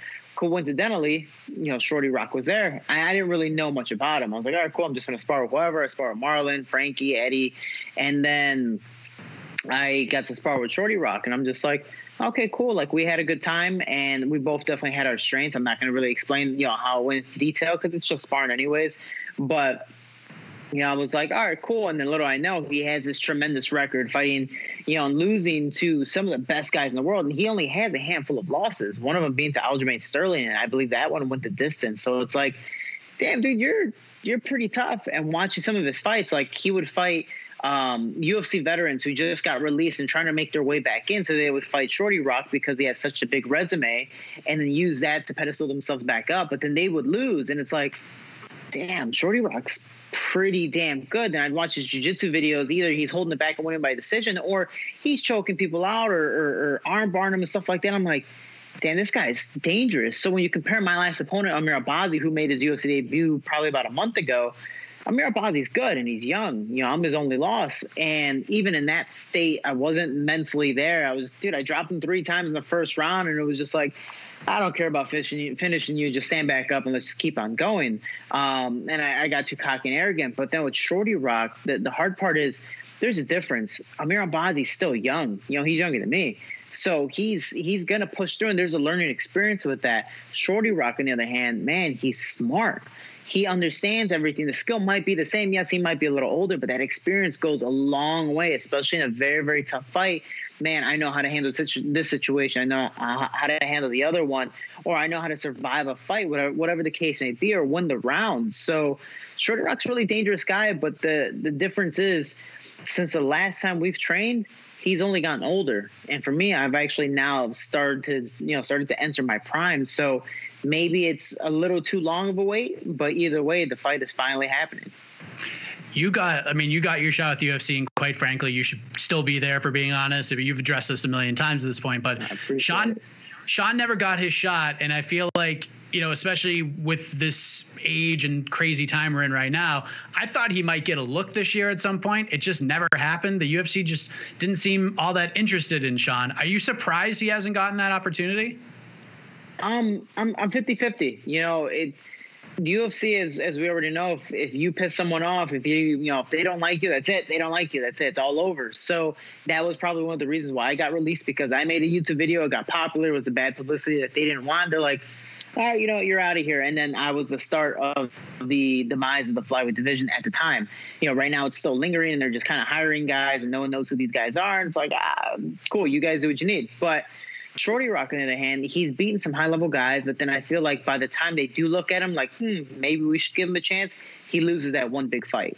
And then he wins a couple, against some UFC veterans, and then it's like, and then he loses a fight. And then now with his age, I believe being at 36, 37, you look at it as from a promotional standpoint, there's no reason to sign a guy at that age unless you're just trying to have a fight. But the thing is, Shorty Rock's super experienced, so even just to sign him right now, one, there's no gain in signing him when it comes to the UFC because he's older. Why are you going to invest in an older gentleman that doesn't have any crazy knockout highlight reels or stuff like that, or has beaten anyone extremely notable? And then two is, yeah, you could sign him, but then who are you going to have him fight? You don't want to have him fight some new up-and-comer because Shorty Rock's smart. You want your up-and-comer to win, so it's a lose-lose because of his age and just because of his skill. So it's like it's weird that you are that good and they're not going to sign you because of it, but it's also pretty much because of your age that they just don't want to spend the time and money to invest in someone who only has maybe a year, 2 years, maybe at most 4. So it just depends on how much he takes care of his body. Yeah, it's a really interesting way of looking at that. You mentioned, obviously working with Dean, Jillian. You worked with Tyron Woodley as well. For obviously he was preparing to fight Colby Covington. We know how that fight all played out. But what was the camp like? What was it like, kind of getting to pick Tyron's brain after all of his years in the sport? It's crazy because we were living in the gym. So we'd be on the couches in the front, and then Tyron would just walk in, have his camp, play music. And so we'd hear all the conversations. And when he vents, which he never really vents often, because it was just his own little team there at his gym, him venting is you really just like shut up and listen. And you're just like, man, this is some real stuff. And especially at my age now, it's like, damn, I'm starting to go through this. And he's been through this and still going through some of it. So it's like seeing how he's adapted along the way and going, okay, cool. Like I was really, really expecting him to put on a much stronger performance for this fight. Sometimes people don't show up. It's happened to me before. It's happened to him plenty of times already. But he was taking this fight extremely personal, So when things, when things happen the way they did, so be it. But just the way his camp was formed. I mean, he was training harder. He was doing more. He was venting more. Like he was really in a much more positive place, and I was happy for him. But just watching him, especially, I was in camp with him when he fought Kamaru Usman. When he fought Kamaru Usman, that was a whole different camp. He was really focused on his music. He was focused on his family. He was focused on fighting and so many things. So I think he spread himself a little too thin. But in this one, he's like, yeah, I'm still focusing on my music, but right now, at this moment, I'm really busy with this, and eventually I'll prioritize that one next, So it's like, okay, cool, this guy's not trying to multitask now. All right, cool, he's trying to really focus on certain things and eventually put that on next. All right, cool, I have time for this, awesome. If I don't, I'm not going to try to make time for it. And that guy's always on his phone. So, it was really cool to just listen to him, watch him react to certain things, watch him adapt from camp to camp, and see how he, was going to do, given he didn't perform the best. But when you face top 5 guys, I mean, Gilbert Burns, Kamaru Usman, the champ now, Colby Covington, it's like, hey, man, you're going to have a bad day. You might obviously have 3 of them because you are now facing the top of the top. You could have a great day and probably literally still had the same performance, So he tried his best, but, man, he did teach me a lot. He wasn't, physically and mentally trying to reach out to me, but he really did reach out to me in many ways, and it's helped out a lot. How do you like this matchup with Sean? I mean, like you mentioned, he's got a ton of experience. He's won his last 3. I think it's 7 out of 8 or something like that. Former CFFC champion. How do you like this one, I guess, from an X's and O standpoint? I think it's a great fight. For me, it is fighting Amir Albazi again, but this guy's way more experienced. He's a veteran, so he knows what to do. So, for example, if I decide to stay in guard and go, what, I don't want to play this game, he's going to use rubber guard, mission control. He's going to use different things to try to get me to open up. He's going to start punching. He's going to start, again, implementing a little more because he knows the veteran skill. He knows what he needs to do to win or get someone to open up. So that's the scary thing. But for me, against Sean Santella, I think stylistically, it is a very good fight for me. I am a well-rounded MMA fighter. A lot of people don't see it because I like to, stand and bang. But this fight, especially now working with Dean, I'm not afraid to be on the ground. I'm going to throw ground and pound. I have done it in my last fights, and I just haven't shown it because I want to be more of a boxer. I want to be the knockout artist. I want to have some fun. I want to have Cody Garbrandt, highlight reels against a Sunstyle type of thing. But that shouldn't be the case. I need to win, and I want to finish this fight in the first round. Sean Santella is very, very tough. But I noticed in his fights, the longer it goes, the more tired he gets. The longer it goes, the sloppier his technique gets. For me, the longer it goes, the stronger I get. But I need to start off fast. I have a horrible tendency of starting off slow and kind of enjoying the show. And that was one of the reasons why I lost to, Alex Perez, because he didn't let off the gas, and me, I didn't, put my foot on the pedal. So for me, it's I have to be able to push this pace right at the start, push it, have some fun, and put on an amazing show. And Shorty Rock's a great fighter, but I believe I'm going to finish this in the first round stylistically. I just think it is a very, very good fight for me. I love tournaments, so anytime there's a tournament in MMA, I get all sorts of excited and jazzed up about it. And I think this is great on Brave's part, getting guys like you and Sean and Dustin Ortiz and Zach Wachowski, which I thought I read he got a bye earlier this week because his opponent fell out. So first time a champion's got to be crowned in the organization. Like, what does that mean to you to be a part of something like this? It's great, but it sucks at the same time. The reason why I say that is because last year I was supposed to fight Marcelo Dur for the belt. I had one fight and fought a top contender, and then I was supposed to fight for the belt immediately. So I'm like, oh, man, this is going to technically be the easier route. I'm not saying Marcelo Dur is the easy opponent, but 2 fights, I'm done. That's it. I have the belt. Maybe I can defend it and then try to bump up, and that's my ultimate goal, is to complete what I did in Titan FC and other promotions. But with this one, it's like, oh, man, I messed up. Now I have to fight 3 fights. I have to fight all ranked guys, and given at my state, eventually I'm going to fight all ranked guys anyways. It's just going to get harder from here. But now you have Zach Mikowski on the other side. Now you have Dustin Ortiz. For people who don't know, Dustin Ortiz was number 3 when he was released from the UFC. And it wasn't like he fought some scrub. He lost to Joseph Benavidez. Dustin Ortiz on a 3-fight winning streak, and then he got released, from losing a unanimous decision loss. But it was a close fight. So it's like, damn, and he's not old. It's not like years have passed. This was last year. So he's still in a very, very good place mentally and physically. So I'm facing some really, really tough competition. So for this, it is the harder route, but, I deserve it. I put Brave through a lot. I've been through a lot mentally, and I believe going through the harder route to prove I'm one of the best flyweights in the world is what I have to do. And this is the case that's in front of me. Shorty Rock Santella, and then possibly Dustin Ortiz or Marcelo Dur. That fight might be changed because I hear Marcelo Dur has a shoulder surgery lined up or just had one. And then Zach Mikowski just got the bye because one of his opponents either was having weight cutting problems or was sick or whatever the case may be. But I was talking to Brave. I was like, are you guys going to possibly get Zach Mikowski a fight? Because, honestly, just as a flyweight, I'm a fan. I really wanted to see him fight tomorrow, and I just want to see him fight in general. One, it's obviously more study time, and then 2, it's just – I really do respect all the flyweights, even the flyweights UFC now or just different promotions. Like, we're all trying to come up and do our thing, and us flyweights, us shorties have to stick together, which Zach Mikowski made a fun joke. He's like, this whole tournament is like a shorty meme. Like, everyone has a shorty nickname. He's fun size. I'm shorty. I'm representing my father, so Shorty G. We got Shorty Rock, and it just keeps on going from there. I was like, damn, we really got to figure something out here. We got to talk to the youngins and change these nicknames. But we got to get back to the old classic nicknames like Pitbull or something. So, or the Assassin or whatever. But it's a crazy thing, man. I think the tournament is a phenomenal idea, especially after this huge demise of the flyweights. Boxing has, some really, really notable small guys, and they promote the hell out of them, and they're popular because of it. Why can't MMA promotions do the same thing with flyweights? We're definitely just as talented, if not more technical than a bunch of other fighters because of how fast we are. But, for some reason we're not promoted. I believe if the UFC promoted DJ as much as he did work, because he did phenomenal work, the best champion in UFC's history, then I believe the world would have believed like, oh, man, this guy is legit compared to going, oh, he doesn't want to fight this guy. So, he's not that good and we're just going to cut the division. And that's what people started to think. And people belittled DJ because of it. And it's like, what are you talking about? This he's doing freaking, suplexes to arm bars. How are you going to tell me he's a bad fighter? No one's ever done that. People do that in practice for the fun of it.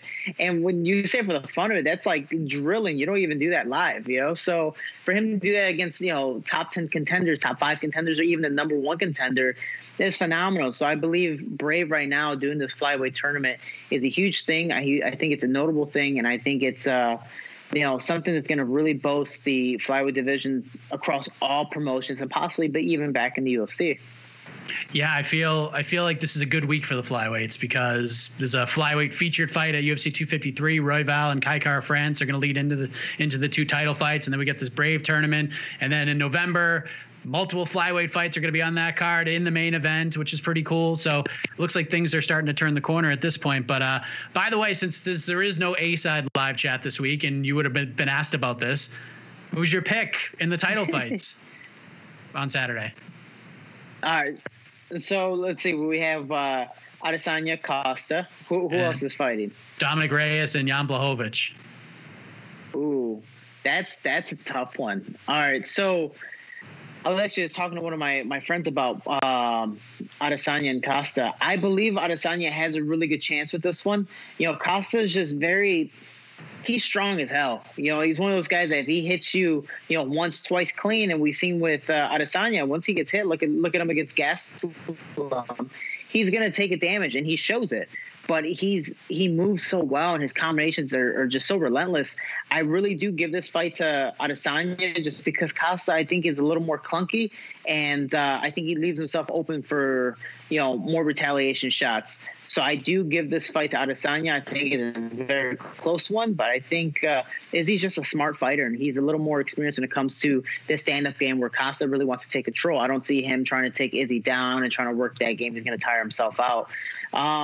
Man, Blachowicz is if I'm saying that name right, I think he's just a freaking animal. Watching his highlight against Luke Rockhold and all the other fighters, he's one of those guys that is he as technical as I'm sorry, what was the other fighter's name? Dominic Reyes. Yeah, is he as technical as Dominic Reyes? I was gonna say Ruiz. I'm being too stereotypical to Latinos. I don't believe. I think Dominic is probably a little more technical, but man, Blachowicz is just so strong. He's one of those guys that he is technical, he is strong, but once he hits you once, he's relentless and he's gonna keep on going for the finish. So I'm gonna give this one to Latinos to Blachowicz, and I think that's an exciting card. But both fights I think can go either way. Shorty's picks, they're official. They're in the books. They're for the interweb to share and comment on for years to come. I get 10% automatic. There you go. 10% if people make bets, dude. It actually pisses me off that, given obviously I'm not in the UFC, and that's fine. I have nothing against that. But betting websites like MyBookie or whatever these betting websites are, they won't sponsor me because I'm not with the UFC. But I'm like, dude, I have people every single day hitting me up like, so what do you think about these fights? And I was like, are you gonna make a bet? No. And obviously they make bets and they make money or for whatever the case may be. And I'm just like, damn it, I need one of these like betting websites to sponsor me because I can actually put this out publicly and hopefully make some money with it. But no, I'm just doing community service, and people are like, cool, and they won't even give me like a share of their fries. They're just like, all right, cool, have a good day, while they're eating steak and fries and they walk away. Yeah. So betting websites, if you want to sponsor me. I think on the A side, I was still trying to get sponsored by Monster. Hans, you've never called me. I miss you. Help me, please. I think that's about it when it comes to sponsors. There you go. Well, listen, before any of those fights happen, you got yours coming up later on today when this drops. So wish you all the best of luck for that. Glad you made weight. I'm glad you're in a great place now. And I think a lot of people are going to be looking forward to seeing your return after all this time away, Shorty. So all the best to you. Safe travels home after the fight, and all the best to you and Lou over in Bahrain, man. Oh, I appreciate it. Forget Lou. No one needs to know anything about him. And, man, I appreciate all the support, and that's why I always say we work together. We are Team Shorty. It means the world to me, and I'm just happy to be back, and I just appreciate everyone tuning in and just showing their love back. So thank you so much. There's Jose Shorty Torres making his What the Heck debut, and I want to say this because for those who are watching and listening right now that are new to this MMA space, like the media space, because I have people reaching out quite often asking me for advice, what do I need to do? And one thing I always say, especially if you are like brand new to this, interview everybody. Interview absolutely everybody you can, because if you think you're getting Conor McGregor or Nate Diaz or Jorge Masvidal or John Jones or most guys and gals in the top 15, even in some respects, just a UFC fighter or a Bellator fighter, it's very difficult to do if no one really knows who you are. Like, if you haven't cut your teeth yet, it's hard to get those interviews. I remember I was probably in this for like 3 or 4 months. 3 months just focusing on MMA. And I interviewed Shorty before his first pro fight. He was 0-0 as a pro, and the guy blew me away at 23 years of age. The interview was outstanding, and I was like, okay, this is why we try to interview everybody. And then once you do that, you start watching these guys and gals go on runs.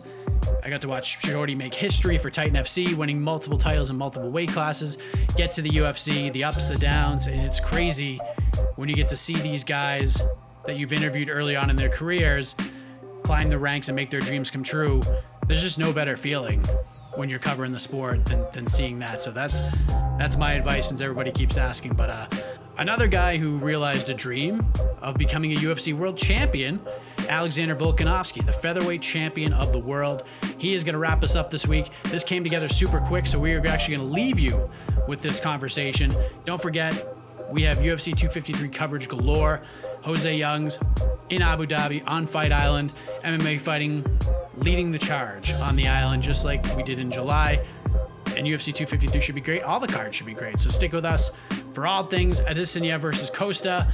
Big thank you to Casey Lyden on the production side. Big thank you to Esther Lynn behind the scenes and on the graphics. And of course, to all of you for watching and listening to the program each and every Thursday when this drops at 10 a.m. Eastern Standard Time. And as always, have a heck of a week, everybody. The champ is here. All right, so this has been quite the week on the show. A lot of strolls down memory lane. This time, we're going to take a trip back to May of 2017. I get a random email out of the blue from somebody asking me if I wanted to interview a fighter named Alexander Volkanovski. He was 1-0 in the UFC. He had won 12 in a row. He was fighting on the Auckland, New Zealand card. Of course, I said yes, and it was an absolutely delightful conversation with the man who told me that I'm going to be a UFC world champion, and I'm going to do it as the nice guy. Sure enough, he did exactly that. I'm sorry for the long introduction, but this is our first chat since that day, and I'm happy to welcome the reigning, defending, undisputed UFC featherweight champion, Alexander Volkanovski, to the program. How are you, man? I'm very good. What an intro. How's that? Yes. Yeah, I mean, I did say that. I wanted to be me throughout the whole process. You know what I mean? So I tried my best. I hope I was true to them words. Yes, I'm very nostalgic today. So it was perfect timing that you came on the show, because, I mean, what a road it has been for you, Alex, right? Like, from the prelims to a world title, from being constantly asked about being a 240-pound rugby player turned featherweight fighter, to getting constantly asked when you're moving up to 155 pounds. Like, how often do you look back at those early days in your UFC career, making your way up the ladder, introducing yourself to more and more people along the way? How often do you reminisce about the start and this vision you had to be a world champion? Man, look, it just adds to, you know, again, there's a whole process, man. And not only, you know, the family put, you know, the wife putting so much on hold, golf shooting through them ranks, like you said, even just trying to get into the UFC, you know what I mean? The whole process, you know what I mean? And as you said, when I talked to you, I'm going to shoot for these ranks, I'm going to do this, you know what I mean? This was the dream the whole way through, you know what I mean? I still look back at that and be like, man, you know, it's crazy how far I've come. But I mean, I've always, that's what I've always visioned that. You know, I wasn't the type to be like, oh, I'm going to be the best ever. I'm not the one to run my mouth like that. But I knew I would shoot through them ranks and I'll be a top contender champion. And you know what I mean? Like, within a couple of years. So I was saying that it's good to look back and hear you even talk about that, because, you know, it does sort of feel like yesterday, but at the same time, it feels like a while ago as well. But it's good. It is good to look back. It really is good to look back and just remember those days and be like, hey, I told him from day one. I told him from back in them prelim days that I'll be the champ. And now all these Johnny-come-latelys, they all want to talk to you, Alex. They all want a chance to talk with the champion now. So, you know, you're coming off your first title defense against the guy you won the belt from in December, and Max Holloway. You did it on Fight Island. Great competitive matchup. The adjustments you made in the fight were just incredible to watch. It's one that I highly suggest people go back and watch again if you've only seen it once to really appreciate it. But there's this cliche in this sport about winning the belt and how it's great to capture the belt, but defending the belt, that's when it's real. That's when you feel like you're a champion. Is that how it is for you? Does it feel more real now that you got that first defense out of the way? Yeah, I guess it does. Yeah, I don't really believe that. Once you beat the champ, you're the champ. That's why you got the belt. So, but at the same time, defending it really is saying something. It was huge. You know what I mean? It was huge, and then to do it against, arguably the GOAT of the division, back to back. It's pretty incredible. But it's just. It is. It does feel different. Not only defending the belt, but the fact that it was on such a big card. You know what I mean? And it was huge. That was Fight Island. That's going to hit the history books. And you know what I mean? So it was a big opportunity for me. That's why I had to take it on, even though it was short notice. All that type of stuff. But man, I just knew that this was a big fight and this would do so much for me. So I had to take it on. There's obviously like a lot of buzz around you since that fight, and of course after the fight it was, everyone was saying it was a robbery. Which, by the way, just simply saying that the fight wasn't a robbery on Twitter, I've never received more crap in my entire life, which is just wild. But now at like every Dana White press conference, there's always a question: any plans for Volkanovski? When's he fighting again? So forth and so on. Have you noticed that at all? That people are asking, they want to know what's next for you. Do you pay attention to that stuff? I probably don't pay a heap of attention to it, maybe in the media and things like that. But I am noticing it, like on even on the streets. I'll be in I went camping the other time, and I'm in the middle of nowhere in Australia, and I didn't even have a clue, but I'm getting stopped for like photos and things like that. And I just did not expect that. Don't get me wrong. I've always, people would know me on the streets, but to be in random places of Australia, where I didn't think, the UFC, they would have UFC events there or anything like that. So, it obviously shows you that, it was more mainstream, everything hit a little bit more mainstream this time around, which was good. This is what we wanted. But I am noticing it a little bit, but it is good. It's about time as well. You know what I mean? I believe it's about time. That Fight Island trip was important for a number of reasons, because you defend your title, and then we had another featherweight fight headline a card a few days later. Calvin Kattar defeated Dan Ige, and that's been the biggest featherweight fight that's happened since you defended your title. How interesting is this time for you? Because you're sitting there with the belt, but you got nobody to fight as of right now. It's a big wait-and-see game for another few weeks at least. Yeah, well, that's what, I was pretty vocal about that. I was like, what are these contenders doing? Again, I'm not the type to run my mouth, but I just had to put my division on, I had to let them know. I was like, what are you guys doing? You want this shot or not? It's easy. Get that number one contender spot and you're in. That's all it is. That's all you need to do. I want to fight the best guy that's next in line. I don't care who it is. I'm not scared of anyone that is. I believe I'm a bad matchup for any of the guys in my division. So I ain't scared of anyone. I just want you to be the number one contender. I just want you to be that guy. I want you to be the one that earns that shot and the one that everyone's talking about. Yeah, this has got to do it. Luckily, we finally got a fight that it will probably be a number one contender fight in Ortega and Zombie. But I'm hearing you, the only one that was doing anything in the last 6-7 months was Kattar. So I have a lot of respect for him, and obviously I had my eye on him as well, and I do believe that he'll be there soon. But again, I just don't think he was at that number one contender spot yet. And I want a big fight, you know what I mean? I want the guy that everyone's screaming their name, you know what I mean? And I think Ortega or Zombie, whoever wins that fight, especially if they win it in wild fashion, everyone's going to be screaming their name. Everyone's going to be screaming their name. Even if Zabit, I heard Zabit was going to fight. Yeah, I don't know if that's happening, but I wanted one of these guys to go out there and dominate their opponent, and then everyone scream their name, and then I get to fight them later this year, early next year. That's what I want. I want whoever it is, whoever people think is my hardest fight, bring them on. But it was stale for a little bit. That's why not only people ask me, why did you give Max the rematch after the first fight, even though, we believe it was still, 5 rounds to nil and whatnot. Whether people, agree with that, but that's how we looked at it. And, you know what I mean? So, but I mean, there was no one else really. And he was a great champion. I thought he did definitely deserve that rematch. And people talking about Cejudo and all that. Obviously, his name gets brought up a lot, and I like to have fun with that as well. If there ever was a time for that, that was a few months ago. But now we've finally got stuff happening, and that's all I wanted this whole time. That's all I wanted. I just wanted these guys to, just sit there and be like, yeah, I'm taking that number 1 spot. I don't care. That's exactly what I did, man. Like, I could talk about it forever. I feel like a broken record. This is what I've been saying for the last bloody 6 months. But it's finally happening, and I've got my eyes on them.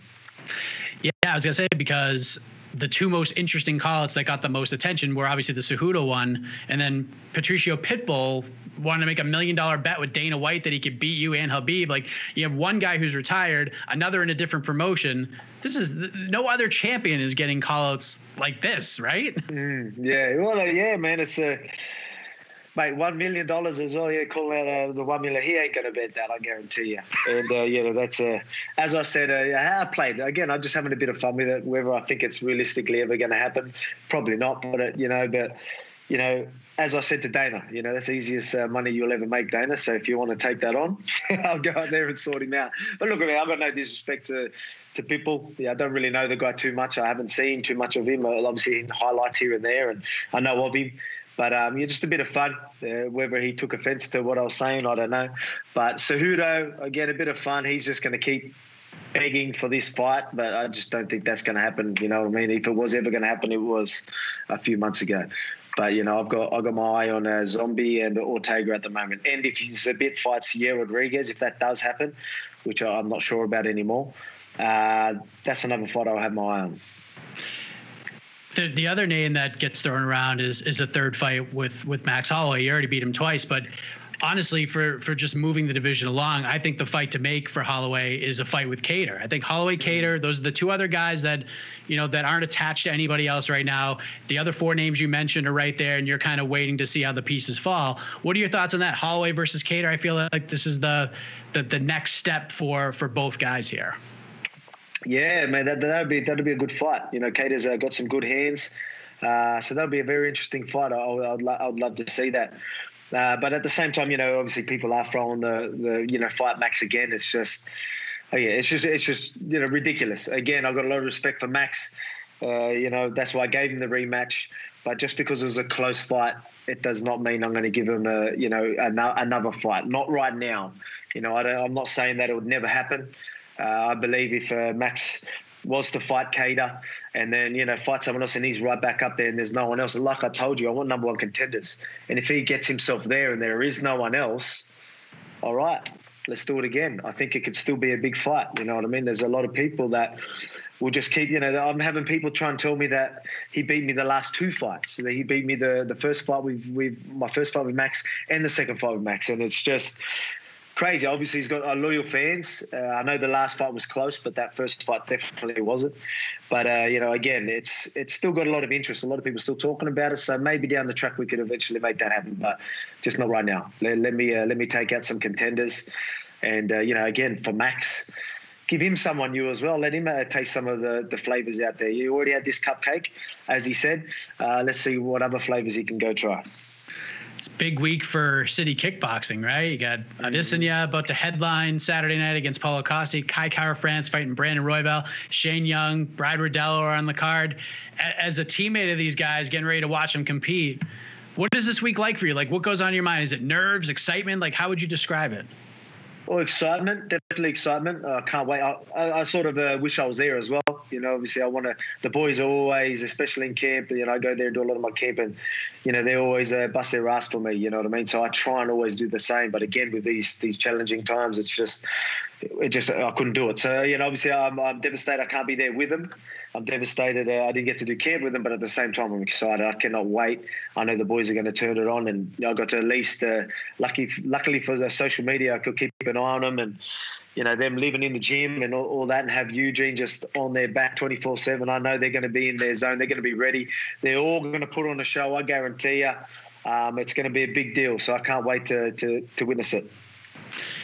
While the division is playing a bit of catch up right now, if you look up and down the top 15 and beyond, I mean, this is a super fun division. Like, it is loaded. And once it catches up, like, you're going to be a very busy man, I'm sure. Like, how excited are you, for the future, considering some of the names that are getting up there, like the Caters, the Josh Emmets, the Arnold Allens, the Sodiq Yusuff, Bryce Mitchell. From a competitive standpoint, you must be thrilled with what could be coming your way in the next year or two. Man, that's exactly right. Again, it went stale for a little bit, obviously, with COVID and whatnot, and then we were looking for a number one contender. But, mate, there's so many guys that are there. Like, one big fight, that puts them right up there, you know what I mean? So it's exciting. And I don't know I don't know what other champs are like, but me, I don't know, you could probably tell. I've got my eye. Like, I'm looking at these guys. I want to know who's next. I want to know who's coming up the line. I'm the champ chasing these contenders. Honestly, that's what it feels like. I've got mine every single one. I'm at the top now. It was me chasing the guy at the top. Now it's me at the top looking down saying, who wants it? You know what I mean? I'm ready. Let's go. You know what I mean? So, again, and that's not because I'm going to smash his or it ain't like that. It's just I'm excited. I love it. That's what it's all about. Guys shooting through the ranks, and there's a ranking system for a reason. They're going to climb the ladder and be there, and you know what I mean? It's exciting for the division because we do have a stacked division, and I'm proud to be a champion of that division. And I've been saying, people ask me, what's your next goal? That GOAT status, that GOAT status of the division. I wanted to be the champ. Now I want that GOAT status. And like you said, you've got a lot of guys out there that, once they're up there, these are big, big names. That, like, these are going to be very highly talented fighters that, I'm going to have to fight. And, and I start getting defenses against these guys, there ain't going to be much question of, who the GOAT of the division is. Obviously I've fought the two GOATs of the division back-to-back, Max as well. And then you got Chad Mendes. I've already fought some great fighters in the division, and there's still so many more that are just there as well. So I can't wait to take them out, and then people can really understand, my greatness. Alexander the Great, you know what I mean? They'll really understand that nickname. I'm glad you mentioned Alexander the Great because you just released a children's book a few months ago called Alexander the Great. How's that been going now that it's out there? Yeah, it's been going good. It's been going good. It's exciting as well as you would know. Especially being a part of UFC, and obviously everyone knows me as a nice family guy. That's what I pride myself. But sometimes we're not portrayed that way. UFC fighters and things like that. You know what I mean? A lot of people don't understand what, the hard work, the dedication. Some of the nicest people I've ever met are in this sport. Honestly. But I mean, a lot of people just don't get to see that, and it's something that it is what it is. But at the same time, I want to do something about it. So I pride myself on being just a respectful guy. I'm the guy that earns that shot. I earn, not given. Little things like that. Hard work. I'm all about that. A dedication.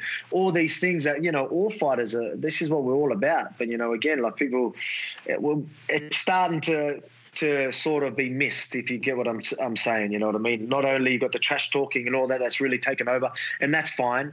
But and then you've got the ranking system that's sort of going all over the place now. But I mean, I'm all about work, earning what's what I mean, going earning and taking that rather than things being given to you. And that's what this book's about. It's about values that I truly do believe in. And again, it's just, I think it's good for the sport.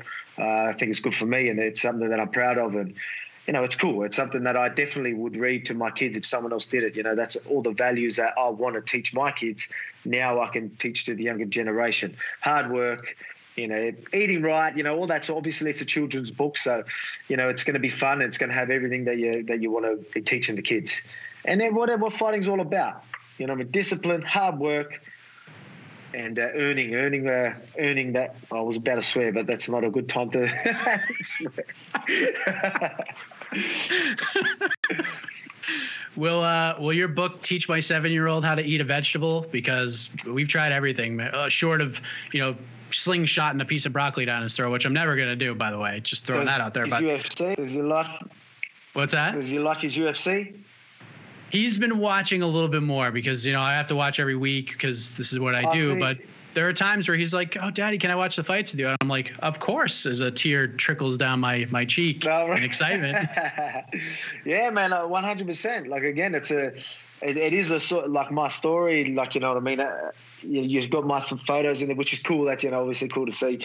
But then you've got like everything, like you said, in your greens. And, you know, we try to make it all colourful and make greens look exciting. So hopefully it works. I reckon you give it a try. Maybe I've got to send you a book and you let me know if they eat the greens after that. Challenge accepted, Alexander. Do you think this is like the first of many, you think? Do you think we're going to have some sequels and some follow-ups here? Mate, I think it can open a lot of doors. I think if it's done right, you know, and it does well. Again, look, I'm just excited for the fact that I can give back at the moment. So that's all I really care. But if I can make something of it and, you know, whether it is something that I can, you know, branch things off where, you know, if it's figurines or, you know, whatever, YouTube channels specifically for this character or whatever it is, you know what I mean? That'll obviously be unreal. So I'd love to do that. And again, I'm all about, you know, I'm all about teaching values and all that type of stuff. So I know I'm not only just doing it to try and make a quick buck, but I'm trying to at least give back to the younger generation. And, you know, again, I just teach what I believe in and try and help out as much as I can. It's what I'm all about. That's great. And, you know, you're asked all the time about your goals, your next goal in the octagon. It's to get to that GOAT status and be one of the greatest to ever step in the octagon. But do you have, like, I don't even know if you think about this at this point, but like, do you have a goal, like ultimate goals, like outside of the octagon? Like, obviously you're a family man and family comes first and all that stuff, but is there anything that you dream about doing or tackling outside of competing in the cage? Man, obviously being successful, you know what I mean? This is now, I'm lucky enough to do a sport that I love. I'm lucky enough to be doing something that I'm passionate about. But at the end of the day, it's not going to be here forever. But now that I've chose this passion as my career path, you know, I need to make money. I need to set my family up for life. You know what I mean? So I need to just being successful. So right now, even though this is a passion, I need to be successful. And to do so, I want that GOAT status. I'm chasing all these things that'll help me build my brand and get me, you know, in position that will help me for the rest of my life so I can be successful for my family. Again, that's all I care about is giving back to my family and doing what I can. You know what I mean? So this is something I'm passionate about. I love it, but at the same time, this is a career path I chose, and I need to be successful. So whatever it is outside of fighting, hopefully it involves something I still love, like fighting. But again, I just need to be successful. I just need to, again, even if it's not something fun, but if it's something that's going to make me money my kids, I can give the kids a good life. You know, that's all that matters to me. But let's hope it's something I'm passionate about, like fighting, because I do love my fighting. What's your gut telling you about who could be next for you? Like, you get Ortega and Korean Zombie getting ready to fight. We don't know what's going on with Zabit and Yair and everybody else, but like for instance, like who do you favor in Ortega versus the Korean Zombie? Because likely, at least in your mind right now, with what's on the books, the winner of this is probably your next opponent. So what's your gut telling you that's going to be next for you? I got a feeling Zombie. I reckon it's Zombie. And either one of those, I think they're both a big draw anyway. So I'm excited for both fights. It doesn't really matter who wins that fight. I think that, again, if any one of them two win big, you know, everyone's going to be screaming their name. So that's all that matters. Stylistically, I think Zombie has an edge on the feet. I think he's a little bit more technical. I think he approaches his striking. You know, again, he looks for counters, and you know he's clever that way. He will try and set traps and things like that. They're both, you know, obviously dangerous. They're both guns on the ground as well. So it can go either way. But if I had to pick someone, I'd probably pick Zombie. But again, either one of them. But who do I want to win? Again, I don't hate Zombie, but he's got a team behind him that love to run their mouth. So it'll be good if Ortega, even though he's already slapped up Jay Parker, part of his team, and good on him for that. I know I shouldn't be, you know, you shouldn't be slapping pop stars and whatnot, but at the same time, this guy was running his mouth about me as well. So Ortega, I'll give you the thumbs up for that one. And if he does slap up a Zombie, at the end of the day, I could be like, haha, that's what you get for running your mouth. But if not, if Zombie takes it out, then I get to do the slapping myself on Zombie. So either way, I'm happy. But again, I don't hate the guy, but it will be good to shut their team up. That's for sure. It's always great catching up, my man. It's been amazing to watch your rise in the sport. One of the nice guys doing it his way to become a champion. Before we say goodbye, you alluded to this earlier, but what's the message for your fellow 145ers, the ones knocking on the door, the ones that are about to take that right-hand turn to get on the road to knocking on that door? Like, what do you want to say to everybody in your division right now? Earned, not given. Go and take it. It's there for the taking. You get that shot as soon as you're there. Race to number one contender. Let's go. Appreciate the time as always, man. Let's not make it a 3-year drought again. All right. Let's catch up a little bit sooner this time. But all the best to you. Look forward to seeing you back in there, man, whenever that happens. I appreciate you too. I appreciate having my back. All them haters. I knew you had my back. You're a good man. I appreciate it. Thanks, man. You're listening to the Vox Media Podcast Network.